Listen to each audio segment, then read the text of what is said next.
तेजस्वी यादव जी ने साफ साफ कहा है कि हमें आज ऐसे राष्ट्रपति की जरूरत है जो देश में तमाम संवैधानिक संस्थानों को जो बर्बाद किया जा रहा है, उसका गलत इस्तेमाल किया जा रहा है, उस पर हस्तक्षेप कर सके, उस पर अपना जो राष्ट्रपति का ताकत, उस ताकत का इस्तेमाल कर सके, देश की तमाम संस्थान जो बर्बाद हो रही है उसको बर्बादी से बचा सके, देश के संविधान के साथ में जो रोज खिलवाड़ हो रहा है, उसके एक एक पन्ने को फाड़ा जा रहा है, उस संविधान की रक्षा कर सके, ऐसे राष्ट्रपति की जरूरत है। रामनाथ कोविंद जी ने उनके समय में सारे संवैधानिक अधिकार को खत्म किया गया, यहाँ तक कि उनको भी मंदिर में, पुष्कर के मंदिर में ढुकने नहीं दिया गया, जगन्नाथपुरी के मंदिर में, गर्भगृह में जाने नहीं दिया गया, इस पर भी वो कुछ नहीं कर सके। वे तमाम राज्य में राष्ट्रपति के उम्मीदवार घूम रहे हैं, कहीं भी उन्होंने प्रेस कॉन्फ्रेंस करने का काम नहीं किया। कहीं भी वो राष्ट्रपति बनती है तो कैसे वो संविधान की रक्षा करेंगे, किन किन चीजों में सुधार लाएंगे, कोई विजन क्या द्रौपदी मुर्मू जी ने पेश करने का काम किया? कोई पेश करने का काम नहीं किया। कि एक ऐसे राष्ट्रपति को बैठाया जा रहा है जिनको बैठा करके भारत के जो भी बचे खुचे संवैधानिक अधिकार है आम लोगों को, उन तमाम अधिकारों को खत्म किया जाएगा। तमाम जो रोजगार के अवसर हैं, शिक्षा के अवसर हैं, उन तमाम अवसर को खत्म किया जाएगा। उस सफाई कर्मी को तो देश को सम्मान करना चाहिए। इन दो लोगों को जहां जो स्थान मिलना चाहिए था वो स्थान उन लोग सफाई कर्मी ने देने का काम किया। आज देश के बेरोजगार, दलित, पिछड़ा, कलियत, ये तमाम लोग असंतोष है, उनको रोजगार, शिक्षा, तमाम चीजों से वंचित है। आरजेडी के विधायक सतीश कुमार दास हैं, मखदुमपुर से विधायक है। अब ये अपमान नहीं हो गया कि राष्ट्रपति भवन में मूर्ति चाहिए, मूर्ति नहीं चाहिए? इन आदिवासियों का, दलितों का ये अपमान नहीं है? तेजस्वी जी ने नहीं किया।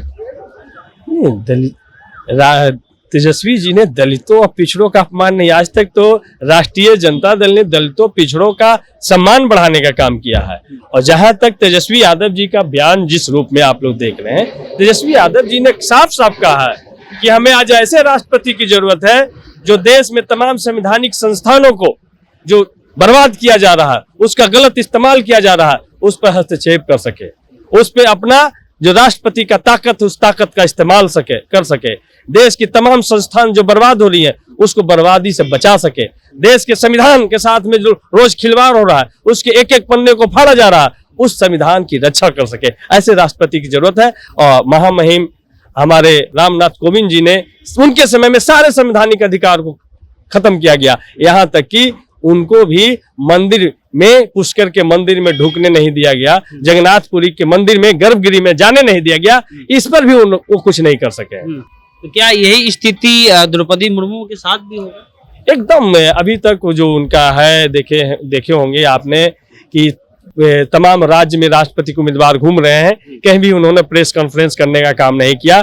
कहीं भी वो राष्ट्रपति बनती है तो कैसे वो संविधान की रक्षा करेंगे, किन किन चीजों में सुधार लाएंगे, कोई विजन क्या द्रौपदी मुर्मू जी ने पेश करने का काम किया? कोई पेश करने का काम नहीं किया। यहाँ तक कि नामांकन भी स्वयं पेश करने का काम नहीं की। उनके बदले में नरेंद्र मोदी, भारत के प्रधानमंत्री ने नामांकन पत्र उनके बदले में जमा करने का काम किया। तो इससे समझा जा सकता है कि एक ऐसे राष्ट्रपति को बैठाया जा रहा है जिनको बैठा करके भारत के जो भी बचे खुचे संवैधानिक अधिकार है आम लोगों को, उन तमाम अधिकारों को खत्म किया जाएगा। तमाम जो रोजगार के अवसर है, शिक्षा के अवसर है, उन तमाम अवसर को खत्म किया जाएगा। जो आदिवासियों के जो जंगल पर अधिकार था, उनके जंगल भूमि पर जो अधिकार था, इन तमाम अधिकारों को खत्म करके और बड़े पूंजीपतियों को सौंपने की पूरी तैयारी है। एक अंतिम सवाल है, वृंदावन मथुरा में कचरा के गाड़ी में नरेंद्र मोदी जी और योगी आदित्यनाथ का फोटो था, उसमें उसको जो है सफाई कर्मी ले जाए जा रहे थे, यानी एक तरह के कचरा के रूप में। अब उस सफाई कर्मी को जो है हटा दिया गया है वहां के नगर आयुक्त के द्वारा। उस पर क्या कहिएगा? एक तरफ कहते हैं कि आदिवासियों का मोल बढ़ा रहे हैं, एक तरफ उस सफाई कर्मी को जो है हटा दिया गया नौकरी से, कहा गया कि इसने जो है लापरवाही बरती है। देखिए, उस सफाई कर्मी को तो देश को सम्मान करना चाहिए। इन दो लोगों को जहां जो स्थान मिलना चाहिए था वो स्थान उन लोग सफाई कर्मी ने देने का काम किया।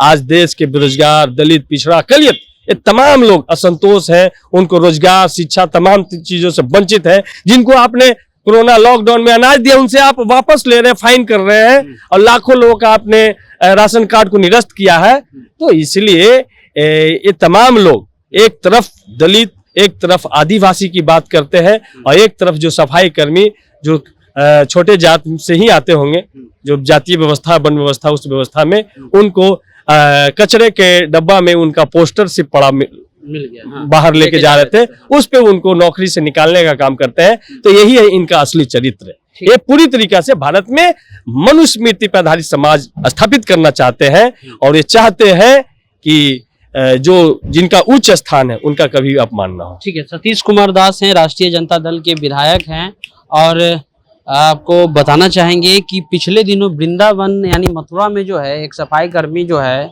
कचरा ले जा रहा था, उसमें जो है नरेंद्र मोदी जी प्रधानमंत्री जी का और योगी आदित्यनाथ मुख्यमंत्री उत्तर प्रदेश का जो है वहां पर फोटो था। उसको लेकर के जो नगर आयुक्त हैं उन्होंने जो है उनको नौकरी से हटा दिया है। इस पर कई सवाल उठ रहे हैं। हालांकि सतीश कुमार दास ने कहा कि रामनाथ कोविंद के समय कई अधिकारों का जो है हनन किया गया, लेकिन कोई बोलने वाला नहीं था। तो इसी को लेकर के जो है जो रबड़ स्टाम्प की बात हो रही है उस पर एक तरह से सतीश कुमार दास ने भी कहा है कि इसमें कोई गलत नहीं है। जनता जंक्शन आप देख रहे हैं, मिलते हैं अगले वीडियो में, धन्यवाद।